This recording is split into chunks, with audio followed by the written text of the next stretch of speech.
안녕하세요. 워런 버핏처럼 매일 신문을 박전무와 함께 읽으면서 투자의 고수가 됩시다. 웜의 신박 오늘 10월 8일 화요일 순서입니다. 화요일이지만 금요일 같은 화요일입니다. 그죠? 내일 한글날. 이럴 때는 땡스 가드가 아니라 땡스 세종대왕님 해야 될 것 같으네요. 최근에 영상 길이가 너무 좀 길어져가지고 오늘은 최대한 좀 정말 40분 안에 끊도록 한번 해보겠습니다. 어제 좋은 댓글 남겨주신 분들이 몇몇 계셨는데요. 이번에 차이나 전기차 그래도 뭐 계속 물타기 하시다가 이번에 탈출 전액 매도 잘 했다고 하시는 분이 계셨고요. 세레니티 예전에도 댓글 한 번씩 달아주시는 분이시죠.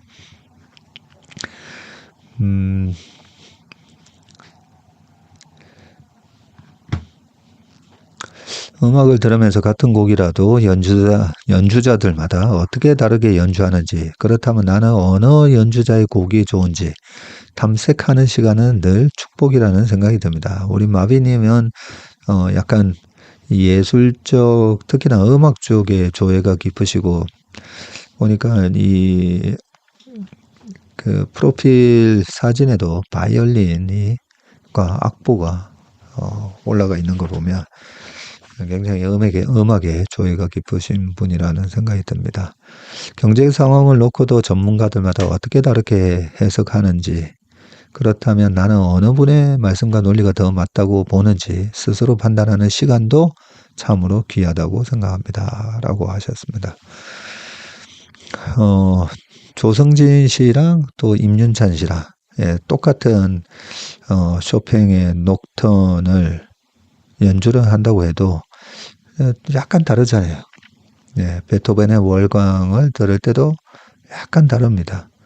그래서 어떻게 저걸 음악적으로 어떻게 해석을 하고 연주를 하느냐, 뭐 이런 얘기를 들을 때마다 지금도 뭐 사실 잘 모르겠습니다. 잘 모르긴 한데 약간씩 다르고, 음악의 조예가 깊으신 분들은 나는 이런 스타일이 좋아, 이렇게 곡을 해석해서 연주하는 게 좋아, 이런 말씀들을 많이 하십니다. 그죠?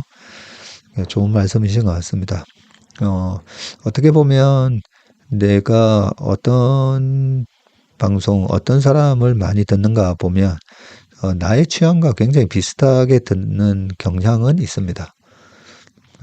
조금 세상에 대한 프레임이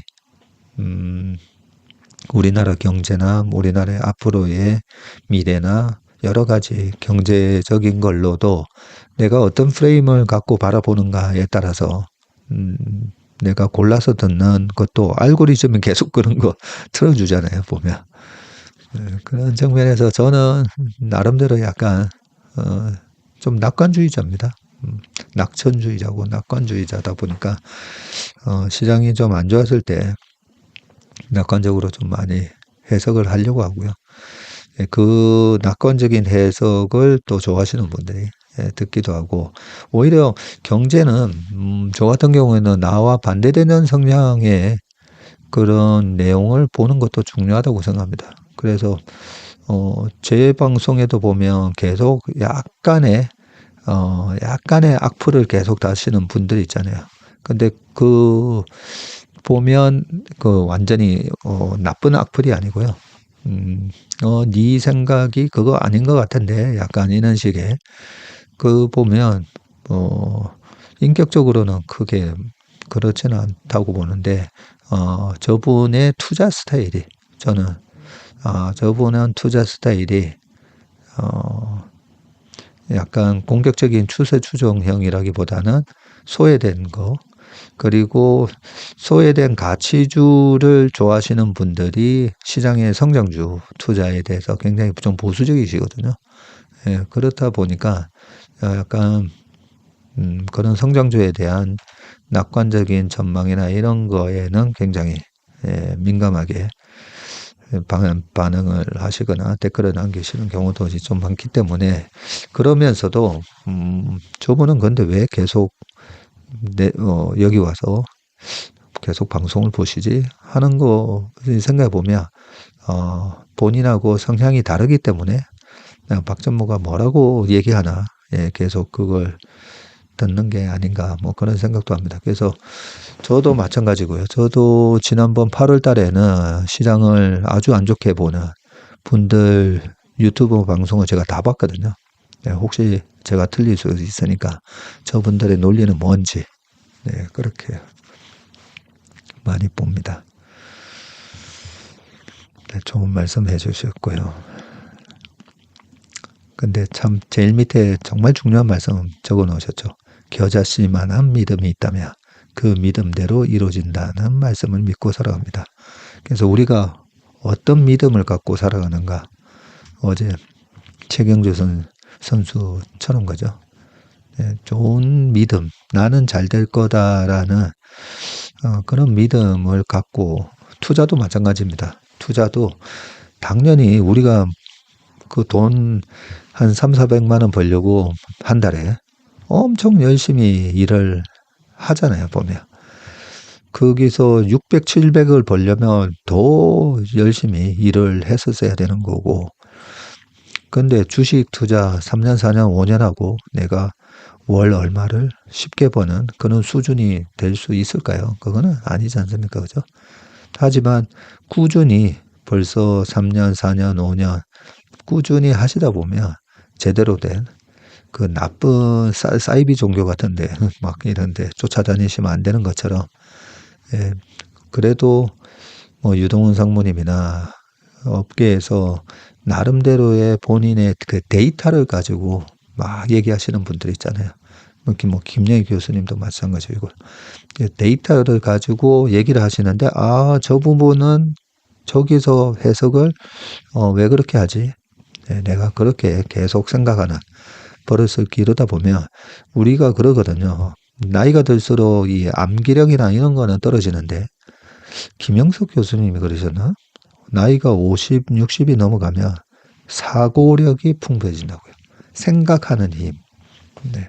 왜냐하면 여러 가지 경험과 쌓여져 있는 그 지식을 가지고 종합적인 사고력은 나이가 들수록 더 깊어지고 내공이 세진다고 하니까, 그래서 다른 사람의 특히나 경제 유튜브에서는 나와 반대되는 경향의 그 방송을 많이 들으시고, 그 약간 그 나쁜 악플 있잖아요.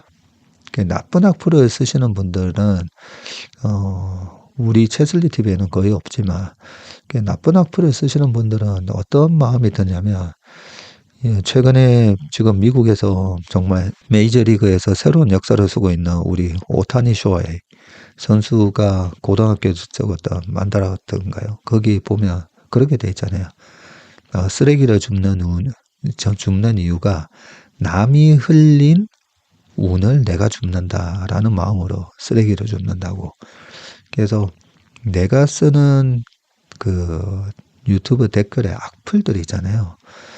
그 악플들을 막 저는 이제 다른 유튜브도 많이 보다 보니까, 저기다가 저런 악플을 쓰는 분들 이래 보면 쓰레기를 버리는 거나 사실 마찬가지예요. 그거는 아닌데 왜 해석을 이렇게 해야 되는 거 아니야? 라는 그런 다른 의견을 개진하는 거는 괜찮지만, 굉장히 이 정치 유튜브도 그렇고 막 연예인 유튜브뿐만 아니라 특히나 이 경제 기사 있잖아요. 신문 기사 밑에 보면 거의 다 악플이에요. 거기에 쓰는 악플들이 보면 어떻게 보면 오타니가 얘기하는 자기 운을 버리는 거라는 생각을 합니다.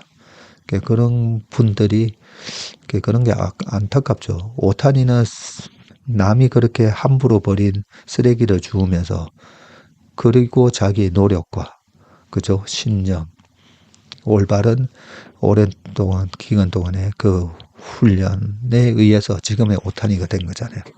그 오타니가 된 한 부분에는 남이 버린 쓰레기를 줍는 그 인성과 그 남이 버린 운을 주워 담는 그 마음이 지금의 오타니를 만들었다고 저는 생각하는데, 자, 그 다음에 네, 좋은 댓글 많이 해주셔서 감사합니다. 자, 그러면 그거를 어떻게 실천해야 되느냐? 제가 늘 말씀드리는 게 있죠. 세 가지 안 하는 것부터 비난, 비관, 비교. 네. 거기서부터 스팸과 같은 말이 꼭 뭐 댓글뿐만 아니라 그죠? 우리가 살아가면서 가족이나 회사에서나 어떤 동호회에서나 마찬가지입니다. 네, 내가 내 운을 버리게 되는 그 스팸과 같은 많은 말들과 글들, 그걸 방지하는 가장 첫걸음은 세 가지 비를 안 하는 겁니다.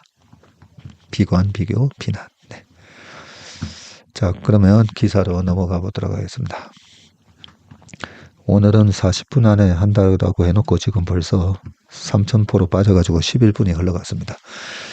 자, 2024년 노벨상 암남치병 치료제 비밀 열쇠 마이크로 RNA 발견한 2인이라고 되어 있습니다.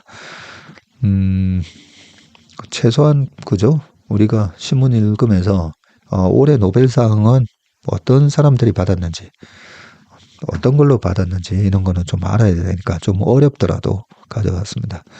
생리의학상의 미국의 앰브로스 러버컨, 네, 다양한 생명 현상과 관련된 유전자 발현 조절에 관여, 예쁜 꼬마 선충 연구 중 발견이라고 뭐 돼 있는데 이분들이시네요.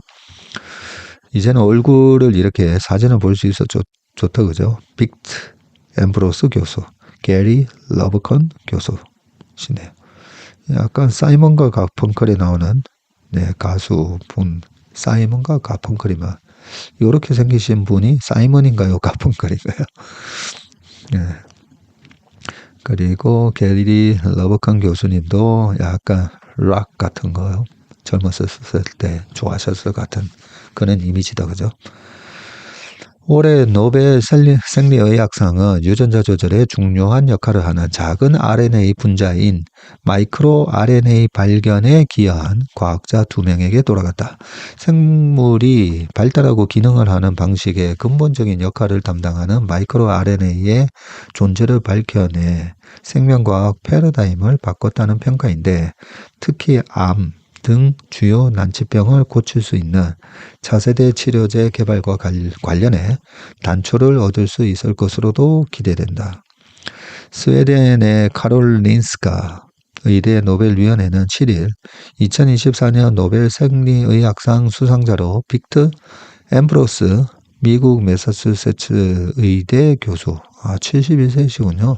그리고 게리 러버컨 미국 하버드대 의대 교수 72세를 선정했다고 발표했다. 이분들은 둘 분 다 그 종신 테니어 교수님이신가 보다 그죠? 노벨위원회는 이들은 마이크로 RNA를 발견하고 어떻게 작용하는지 원리까지 알아낸 공로를 인정받았다면서 이전에 인류가 알지 못했던 완전히 새로운 유전자 조절 원리를 밝혔다고 합니다. 마이크로 RNA는 단백질을 만드는 메신저 RNA와 결합해서 mRNA를 분해함으로써 특정 유전자 발현을 선택적으로 막아 발현 과정을 조절하고요. 이를 통해서 세포 증식과 분화, 면역 반응, 노화, 질병 등 생명 현상의 모든 과정에 직간접적으로 영향을 미친다고 합니다.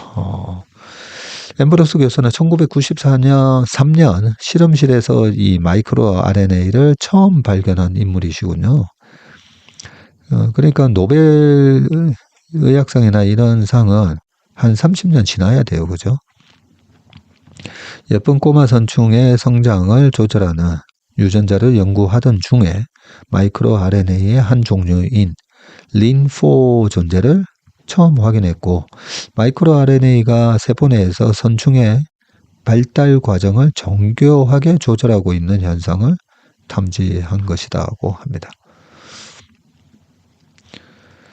러버컨 교수는 마이크로 RNA가 mRNA와 결합해서 mRNA를 분해한다는 원리를 또 밝혔고요. 생물학계는 이 원리를 통해서 mRNA가 유전자 발현 과정을 조절한다는 것을 알게 됐고, 인류가 찾아낸 두 번째 마이크로 RNA인 렉7도 그의 성과라고 하네요.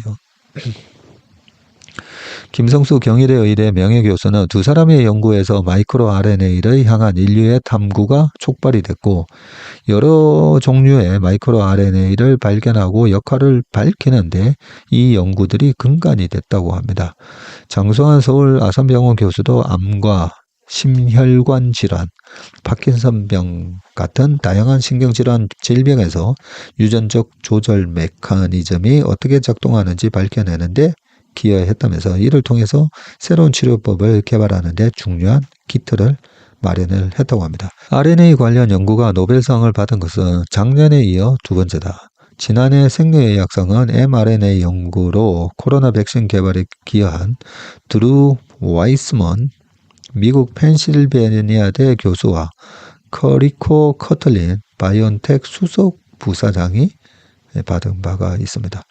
김빈내리 서울대 생명과학부 교수 역시 마이크로 RNA 연구자고, 김 교수는 마이크로 RNA의 생성 과정을 밝혀내서 국제학술지 네이처에 발표하는 등 생명과학계를 이끄는 연구로 주목을 받고 있다고 합니다. 앰브로스 교수가 낙점되면 공동수상이 유력하다는 전망이 나왔지만 아쉽게도 이번에는 수상하지 못했다고 합니다.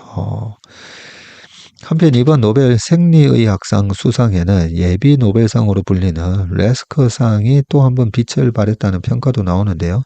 앰브로스 교수는 2008년에 레스커상을 받은 바가 있고 2014년에는 이스라엘의 노벨상으로 불리는 울프상도 수상을 했었네요. 울프상은 노벨 과학 수상 비율이 30%에 이르는 것으로 알려졌고, 수상자들은 상금으로 약 14억 3천만 원 정도를 나눠받네요. 노벨위원회는 8일 물리학상과 9일 화학상, 10일 문학상, 11일 평화상, 14일 경제학상 순서로 수상자를 발표할 예정이라고 합니다. 이 마이크로 RNA에 대해서 설명이 있는데요. 마이크로 RNA는 염기 20개에서 24개로 이루어진 작은 RNA이고요. 세포 내에서 유전자의 발현을 미세하게 조절하는 중요한 분자로 RNA와 달리 단백질을 암호화하지 않고 유전자 발현을 조절한다고 합니다. 이를 통해서 세포 성장, 발달, 분화 등 여러 중요한 생물학적 과정에서 필수적인 역할을 하고요. 우리 몸에는 수만 종의 RNA가 있는데 이 중 마이크로 RNA는 이게 700종이나 있군요. 자, 무슨 말인지 한 20% 정도만 이해가 되긴 하지만 걔도 이런 게 있구나 하고 넘어가면 될 것 같습니다. 자, 두 번째 기사입니다. 해리스 당선 때는 철강화학 위협, 트럼프 집권 때는 차 배터리 우려라고 돼 있는데, 사실 이런 거 잘 맞지 않는다고 말씀을 여러 번 드리는데 그게 또 저의 이 고정관념일 수 있기 때문에 어떤 내용인지 한번 읽어보겠습니다. 자, 한 달 뒤면 미국에서 새 대통령이 선출될 가운데 해리스 부통령이 당선이 되면 한국의 철강과 화학산업, 그리고 트럼프가 재집권에 성공하면 배터리 산업의 불확실성이 커질 것이라는 국책연구원의 경고가 나왔다. 두 후보 모두 미국 우선주의에 기반한 정책을 펴고 있었다. 자, 산업연구원이 미국 대선 시나리오별 한국 산업 영향과 대응 방향 보고서를 발표를 했고요.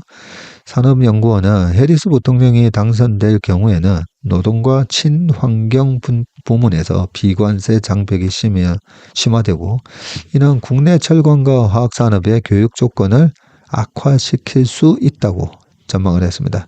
민주당 정책 개성에 따라 공급망 전환의 예측 가능성이 높아지겠지만 산업별 리스크는 피할 수 없다는 지적이고요. 기후위기 극복을 위한 산업정책에 따라 IRA, IRA 생산세 공제와 전기차 구매 보조금 제도가 유지되고 국내 2차전지 기업들의 미국 현지 시설 투자와 미래 수익성이 개선될 것으로 진단을 했습니다. 반면에 트럼프 당선 시에는 기후변화에 대한 회의론이 부상을 하고 전기차와 2차전지 산업의 불확실성이 높아질 것이라는 평가가 또 나오고요. 아울러 자동차와 철강 산업에서도 미국발 관세 인상 리스크가 커질 수 있다는 우려가 제기되고 있습니다. 그리고 대선 결과에 관계없이 대중국 견제는 계속될 건데 다만 해리스가 당선 시에는 미국 제조업과 일자리 보호를 위해 필요한 전략적 표적 관세가 도입될 가능성이 크고 트럼프 당선 시에는 상품 무역뿐만 아니라 금융투자와 연구개발, 인력교류 등 경제와 사회 모든 분야에서 중국과의 관계 축소가 예상된다. 이렇게 쭉 적혀 있습니다. 이번 미국 대선은 미국 국내 정치뿐 아니라 미래 30년의 전 산업과 국제 분업 구조 재편에 결정적 영향을 미칠 중대 변수라면서 업종별 전략뿐 아니라 국가 신산업과 통상 전략 수립이 매우 시급한 상황이며 대선 직후 액션 플랜이 가동돼야 한다고 강조를 했습니다. 자, 그런데 이게 기사의 내용대로 좀 안 될 수도 있는 게 2차전지 요 부분만 봐도 그런데요. 지금 바이든 정부에서 여러 가지 보조금을 주면서 우리나라 배터리 기업뿐만 아니라 전기차 공장들이 많이 지금 미국에 나갔잖아요. 근데 그 미국에 나간 지역들이 보면 다 이 공화당 텃밭이에요. 그 공화당 텃밭인데 트럼프가 당선이 됐다고 해서 그거 전부 다 없던 일로 하기가 힘들 거라는 거죠. 그래서 너무 이번에 누가 당선이 되면 어쩌고 저쩌고 이 부분이 실질적으로는 그렇게 맞지 않는 경우가 많다라는 생각이 다시 한번 들었습니다. 자, 그 다음은요. 이따가 삼성전자 실적 발표 내용도 기사에서 말씀을 드리겠지만 필리핀 달려간 이재용 MLCC 기획자봐야 지금 필리핀에 계신 것 같더라고요. 그죠? 이재용 삼성전자 회장이 6일 필리핀 라구나주 칼람바시에 있는 삼성전기 필리핀 법인을 찾아서 이 적정 세라믹 커패시티 MLCC 멀티레이어 콘덴서 어쩌고 하는 거죠. 자, 제품 생산 현장을 점검하고 있는데, 세라믹 커패시티. 맞다. 이재용 삼성전자 회장이 미래 먹거리로 낙점한 차량용 전기전자 장비, 이걸 그냥 줄여서 우리가 전장이라고 하죠. 해외 생산 거점을 잇따라 방문해 관심이 쏠리고 있는데 지난해 3월에는 중국 텐진에 있는 삼성전기 생산 법인을 찾아온 데 이어서 이번에는 필리핀의 칼람바를 방문을 했고요. 이로써 이 회장은 1년 반 만에 삼성전기의 양대 해외 핵심 생산 거점을 모두 둘러봤다고 합니다. 장덕현 삼성전기 사장을 비롯한 경영진과 함께 방문을 해서 미래사업 전략을 논의했고요. 이 자리에서 이 회장은 인공지능과 로봇, 전기차 시장 확대에 따른 기회 선점을 당부했고요. 삼성전기는 전장, 모빌리티 인더스트리와 로봇, 인공지능 서버, AI 서버와 에너지의 앞글자를 딴 미래 프로젝트를 통해서 미래 산업구조 전환을 qui하고 있다. 야, 미래에 이렇게 좋은 단어들이 많이 들어가네요. 모빌리티 인더스트리와 로봇, 그리고 AI 서버, 에너지. 자, MLCC는 전기를 저장했다가 필요한 만큼의 전기를 안정적으로 공급을 해서 반도체가 원활하게 동작하도록 하는 핵심 부품입니다.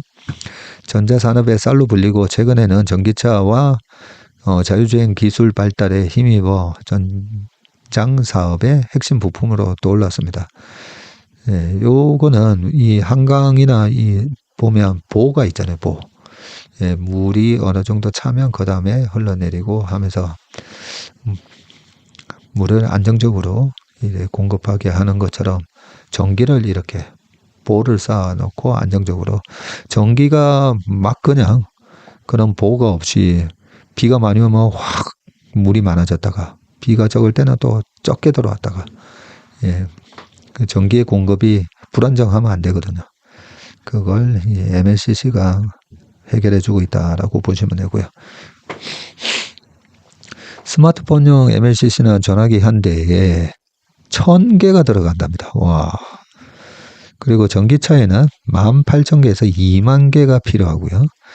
전장용 MLCC는 고온과 외부 충격에도 강해야 하기 때문에 가격이 일반 IT용 MLCC보다 3배 이상 높고 그래서 블루오션이라고 여겨지고 있군요. 1997년에 설립한 필리핀 생산법인은 2012년에 MLCC 제2공장을 준공했고요. 2015년에는 2,880억 원을 투자해서 생산 라인을 증설했네요.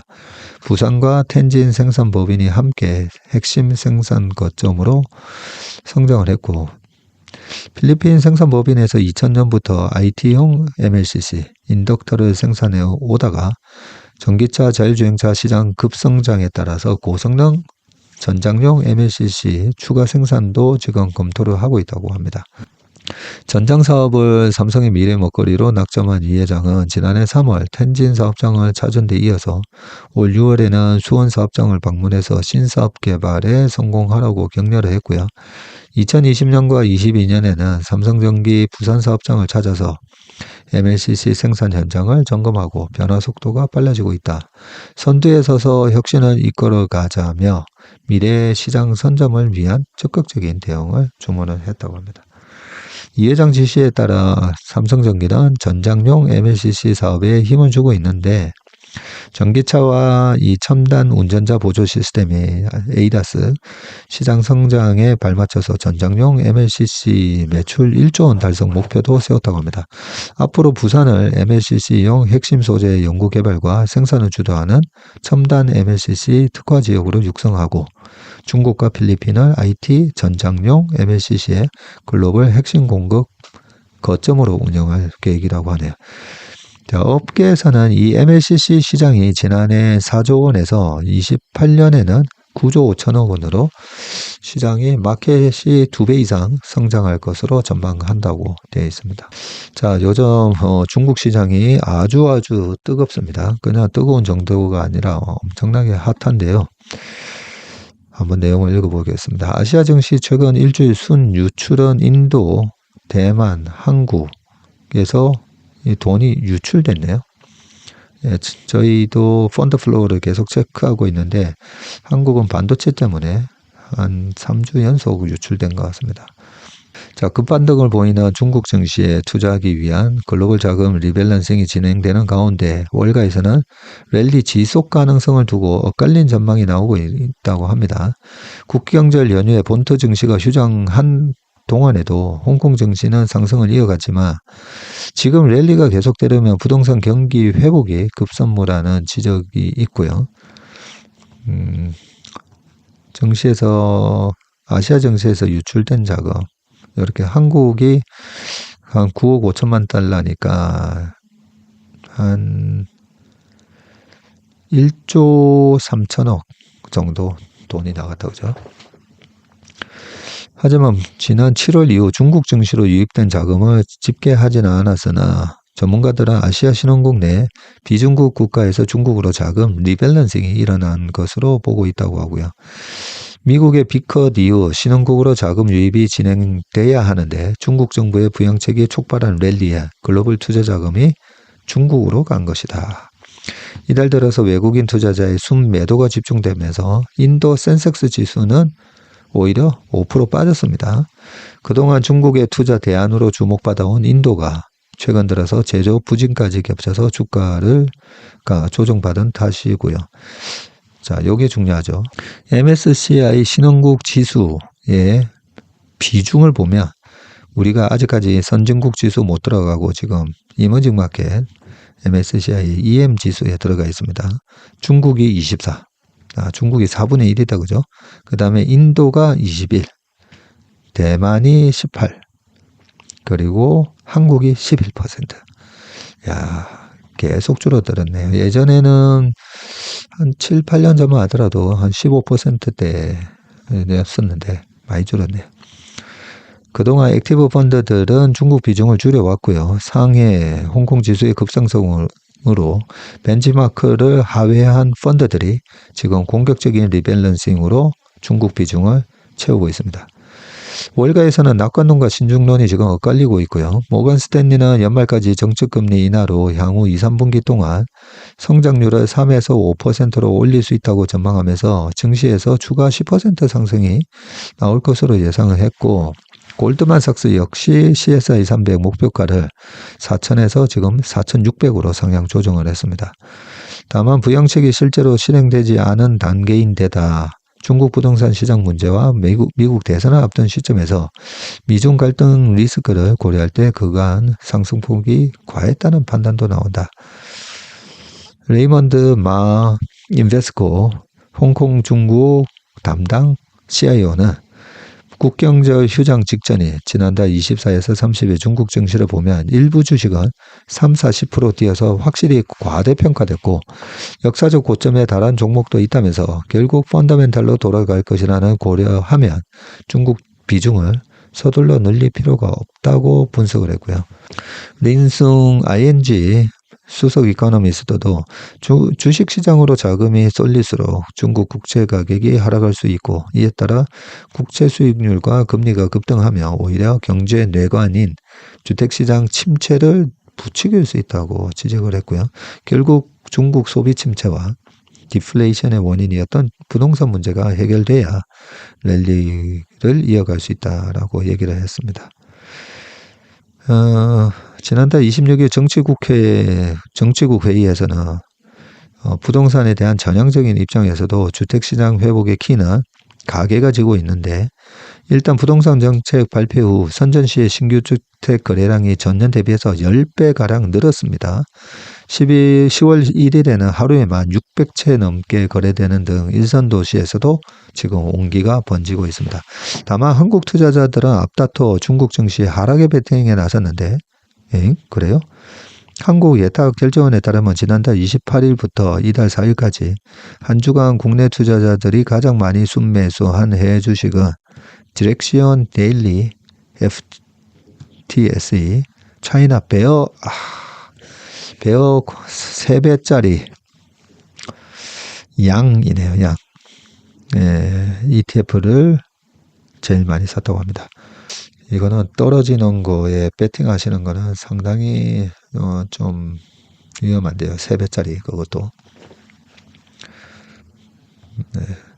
중국 증시에 대한 좀 이해가 필요한데요. 여기 앞에서도 뭐 이런 얘기 있잖아요. 뭐 3, 40% 뛰어서 과대평가됐다고 하는데 그동안 중국 주식을 공부를 쭉 해보시면 ROE 22% 나오고 YOY 70% 성장 나오고 하는데 주식은 왜 이렇게 너무 저평가돼 있지? 이런 느낌을 굉장히 많이 받았기 때문에 지금 적정 가격에 있다가 3, 40% 뛰면 과대평가라고 볼 수가 있는데 최근에 그 중국 기업들이 상당히 저평가받고 있었습니다. 그 저평가받고 있는 거에 가장 큰 이유 중에 하나가 뭐 여러 가지가 있죠. 여러 가지가 있는데 사회주의 국가이기 때문에 정부의 정책이 중요한데 정책의 방향이 바뀌었습니다. 바뀌었고 그래도 뭐 소비가 살아날 수 있게 해서 중국의 저축률을 보시면요. 저축률이 30%가 넘었었고요. 그만큼 소비를 하지 않고 중국 정부의 눈치를 보면서 조심해야 되는 거 아닌가라고 하면서 소비 심리가 얼어붙어 있었는데 그걸 정부가 지금 되돌리겠다는 거고요. 중국 소비할 돈이 없거나 그러지는 않습니다. 그리고 부동산도 좀 잘못 알고 계시는 게 뭐 헝다나 저번에 백개원 그거는 다 적폐 후진타오 짱쩌민 시절에 부동산으로 돈을 번 그룹에 대한 하나의 적폐청산 개념이었고요. 그게 중국 부동산이 무너지는 그런 시그널로 보시면 안 된다는 게 저의 그동안의 생각이었습니다. 뭐 몇 가지 더 있긴 한데, 예, 여기까지만 말씀을 드리겠습니다. 그 다음 또, 중국 수혜를 뭐 볼 수 있는 게 있나, 뭐, 이런 관련된 기사이거든요. 네. 조선주 흐림, 엔진주 맑음, 중국 부양책에 엇갈린 운명이라고 되어 있습니다. 뭐가 수혜를 받고 피해를 보는지. 중국 부양책 발표 이후 지금 관련주 등락인데, 조선주 그렇게 뭐 좋다 했는데 확 빠졌고요. 그리고 한화 엔진하고 현대 마린 엔진은 올랐습니다. 자, 조선주는 철광석과 구리 등 원자재 가격이 오르고 조선 업계 경쟁이 치열해질 수 있다는 우려가 하방 압력으로 작용을 했고, 반면에 선박 엔진 기업은 중국 조선업이 생산 능력을 키울수록 오히려 수요가 늘어난다고 돼 있죠. 그동안의 조선 리포트 보면 이런 내용들이 나오긴 합니다. 네. 자, 밑에 주요 내용만 읽어보겠습니다. 자, 증권가에서는 중국이 수주 점유율을 확대하면서 국내 엔진 업체로 발주량이 쏠리는 낙수 효과가 일어날 수 있다고 이 양사의 수혜를 점쳤는데, 한화 엔진과 함께 선박 엔진 관련주가 바로 HD 현대마린이라고 보시면 됩니다. 중국이 적극적으로 건조 능력을 확대하면서 수주 확장 전략을 펴고 있지만 상대적으로 엔진 생산 능력은 뒤떨어지기 때문에 국내 엔진을 쓸 수밖에 없다는 거죠. 그래서 국내 기업의 수주가 늘기 시작했다는 분석이고, 반면에 조선주는 선박 건조 원가에서 한 15에서 20%를 차지하는 후판 가격이 오를 수 있다는 우려가 주가를 끌어내렸는데, 후판을 만드는 원재료인 철광석 가격이 올랐기 때문이다 라고 되어 있습니다. 예, 이것뿐만 아니라 중국의 경기가 살아나면 지금 중국에서 남아도는 저 어마어마한 이 철강 제품들을 지금 덤핑을 치면서 해외로 팔고 있고, 그걸 우리나라의 유통가격보다 한 18% 정도 싸게 가져와서 조선사들이 배를 만들다 보니까 그 후판 가격이 그만큼 20%나 싸게 중국산을 쓰게 되면 그만큼 영업이익률이 높아지는 효과가 있었기 때문에, 중국의 경기가 좋아지면 국내로 덤핑 치면서 파는 이 철강 제품 가격이 이제 다시 원상태로 돌아가지 않을까, 뭐 이런 우려까지 주가에 다 반영이 된 것 같습니다. 마지막 기사입니다. 네. 삼성전자 3분기 어닝 쇼크 나왔습니다. 네. 그동안은 확실히 이 주가가 보면 어떻게 저렇게 알았을까 싶긴 한데, 그죠? 그전에는 7월 초만 하더라도 어닝 서프라이즈 8조 3천억, 8조 7천억 이러다가 10조 4천억 나오면서, 그죠? 완전 서프라이즈가 나왔는데, 그 서프라이즈 발표 전 한 달 전부터 주가가 많이 올라갔었죠. 그러면서 8만 8천 원을 찍었었는데, 그 이후에 쭉 빠졌어요. 30%나 넘게 빠졌는데, 이렇게 빠지는 가운데 계속 톤 다운을 하는 증권사 리포트들이 계속 나오긴 했고, 저희 쪽에서도 이 펀드 매니저들 사이에서는 9조대 얘기가 나오긴 했거든요. 어떤 매니저는 8조대 나올 수도 있다, 뭐 그 얘기를 한 2, 3주 전에도 확인을 했었는데, 설마 그 정도 우리나라 수출 데이터나 마이크론의 실적 발표나든지 이런 걸 보면서, 에이, 설마 그 정도까지 그렇게 나오려고 했는데, 네, 결국은 9조 1천억으로 어닝 쇼크가 나왔습니다. 자, 그걸 주가가 선반영을 했냐 안 했냐가 중요한데, 우리나라는 희한하게 이 선반영을 먼저 하고 뉴스에 때리는 그런 플레이를 계속 해왔기 때문에, 이번엔 반대죠. 어닝 쇼크가 나올 걸 알고 미리 때렸고, 쇼크가 나왔기 때문에 크게 여기서 주가가 쇼크 발표에 비해서 크게 그렇게 밀리지는 않습니다. 한번 볼까요? 지금 주가가 얼마 하고 있나 볼게요. 아침에 걱정들 많이 하셨을 건데, 네, 전점 한 6만 500원 근처에서 왔다 갔다 하고 있습니다. 이게 선반영을 했다는 거죠. 자, 그렇긴 한데 선반영을 하기는 거는 이미 이제 뉴스화 됐기 때문에 이 어닝 쇼크가 중요한 게 아니라 전자는 지금 저번에 최민숙 연구위원이었죠. 한투증권에 나는 어디에 있는가? 나는 어디로? 뭐 이런 리포트 제목이었는데 삼성전자가 그러면 지금 어떤 상태인가에 대해서 이 기사가 상당히 중요한 기사라고 저는 생각을 합니다. 자, 전영현 삼성전자 부회장님이시죠. 이분이 뭐라고 말씀하셨는지 저는 그게 중요했었는데 시장 기대치를 크게 밑도는 3분기 실적을 발표한 거에 대해서 사과를 하셨다고 합니다. 공식적인 입장문을 통해서 사과한 것은 이번이 처음입니다. 실적에 대해서.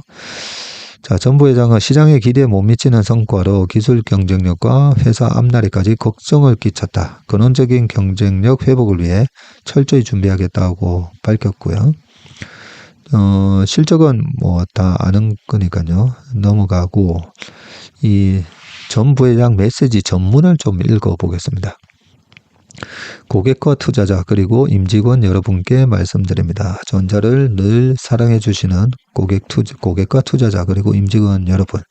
오늘 저희 삼성전자 경영진은 여러분께 먼저 송구하다는 말씀을 올립니다. 시장의 기대에 미치지 못하는 성과로 근원적인 기술 경쟁력과 회사의 앞날에 대해서까지 걱정을 끼쳤습니다. 많은 분들께서 삼성의 위기를 말씀하십니다. 이 모든 책임은 사업을 이끌고 있는 저희에게 있습니다. 자, 그러나 삼성은 늘 위기를 기회로 만든 도전과 혁신 그리고 극복의 역사를 갖고 있습니다. 이게 제일 중요하죠, 사실. 네, 옛날 80년대는 더 힘들었었잖아요, 솔직히.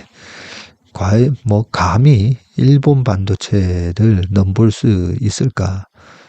그런 상황에서 도전과 혁신, 극복의 역사를 만들어 왔기 때문에 그 DNA가 지금도 있는가? 저도 그게 제일 궁금합니다. 자, 지금 저희가 처한 엄중한 상황도 꼭 재도약의 계기로 만들겠습니다. 위기 극복을 위해 저희 경영진이 앞장서겠습니다. 무엇보다 기술의 근원적 경쟁력을 복원하겠습니다. 기술과 품질은 우리의 생명입니다. 결코 타협할 수 없는 삼성의 자존심입니다. 단기적인 해결책보다는 근원적 경쟁력을 확보하겠습니다. 더 나아가 세상에 없는 새로운 기술, 완벽한 품질 경쟁력만이 삼성전자가 재도약하는 유일한 길이라고 생각합니다. 제가 이 부분을 읽으면서 기술의 근원적 경쟁력, 권오현 부회장님이셨나요? 초격차라는 책을 내셨을 때 그 책을 볼 때만 하더라도 이 삼성이 가지고 있는 기술적 초격차에 대한 이 자부심이 있었잖아요. 기술적 초격차를 유지하기 위해서 정말 열심히 하고 중국의 반도체 굴기 이런 걸로 2018년, 17년도에도 저기 삼성 호텔 신라에서 삼성전자 IR이 있었을 때 홍콩에서 오고 한 이런 기자들이 질문들이 있었거든요. 중국의 반도체 굴기 이런 부분에서는 대비가 되느냐 했을 때도 거기 삼성전자 반도체 부문의 부사장님이셨던 것 같은데 이런저런 말씀을 하셨는데 그 말씀을 한마디로 요약을 하면요. Catch me if you can 이었어요. 쫓아올 때면 쫓아와봐. 그런 자신감이 보였는데 지금은 여기서 기술의 근원적 경쟁력을 복원하겠다. 경쟁력을 잃었다는 거잖아요. 그죠? 기술력에서 뒤처졌다라는 걸 인정을 하는데 저는 이런 솔직한 고백이 저는 좋습니다. 계속 그동안에 우리 이런 것도 하고 있어요. 저런 것도 알고 있어요. 계속 그런 기사들이 많이 나왔었잖아요. 그 기사를 저도 많이 읽었었는데 지금 중요한 것보다 왜 우리가 이런 것도 이런 것도 개발하고 있어요. 이런 것보다는 당장 중요한 부분에 있어서 기술력에 있어서 우리가 뒤처졌다라는 것. 솔직한 저는 이 고백이 중요하다고 생각합니다. 그리고 삼성의 자존심이라는 거죠. 기술과 품질은 삼성의 자존심. 그 기술력을 반드시 복원시키기를 네, 바랍니다. 자, 둘째는 미래를 보다 철저히 준비하겠습니다. 두려움 없이 미래를 개척하고 한번 세운 목표는 끝까지 물고 늘어져서 달성해내고야만은 우리 고유의 열정에 다시 불을 붙이겠습니다. 가진 것을 지키려는 수성 마인드가 아닌 더 높은 목표를 향해 질주하는 도전 정신으로 재무장하겠습니다. 이 삼성에 있어서 이 도전 정신, 네. 세 번째, 조직 문화와 일하는 방법도 다시 들여다보고 고칠 것은 바로 고치겠습니다. 우리의 전통인 신뢰와 소통의 조직 문화를 재건하고 현장에서 문제점을 발견하며 그대로 드러내서 치열하게 토론하여 개선하도록 하겠습니다. 특히 투자자 여러분과는 기회가 될 때마다 활발하게 소통해 나가겠습니다. 저희가 치열하게 도전한다면 지금의 위기는 반드시 새로운 기회로 반전시킬 수 있다고 확신합니다. 삼성전자가 다시 한번 저력을 발휘할 수 있도록 많은 응원과 격려를 부탁드립니다. 라고 하셨습니다. 저는 이런 실적 발표 때 처음으로 삼성전자 CEO가 이런 공식적인 사과문을 냈다는 것도 참 고무적이고요. 네.